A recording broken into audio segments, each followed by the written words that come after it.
امام مالک رحمہ اللہ نے بیان کیا، ان سے ابن شہاب نے، ان سے عروہ بن زبیر رضی اللہ عنہ نے، اور ان سے عائشہ رضی اللہ عنہا نے بیان کیا کہ عتبہ بن ابی وقاص کافر نے اپنے بھائی سعد بن ابی وقاص رضی اللہ عنہ مسلمان کو مرتے وقت وصیت کی تھی کہ زماں کی باندی کا لڑکا میرا ہے، اس لیے اسے تم اپنے قبضے میں لے لینا۔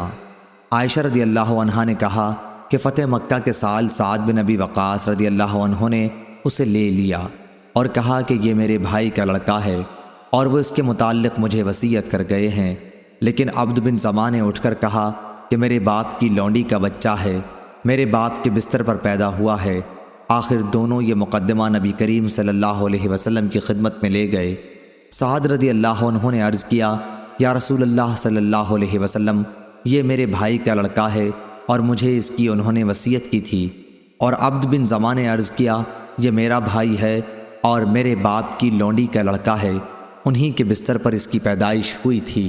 اس پر رسول اللہ صلی اللہ علیہ وسلم نے فرمایا، عبد بن زماں، لڑکا تو تمہارے ہی ساتھ رہے گا۔ اس کے بعد فرمایا، بچہ اسی کا ہوتا ہے جو جائز شوہر یا مالک ہو، جس کے بستر پر وہ پیدا ہوا ہو، اور حرام کار کے حصے میں پتھروں کی سزا ہے۔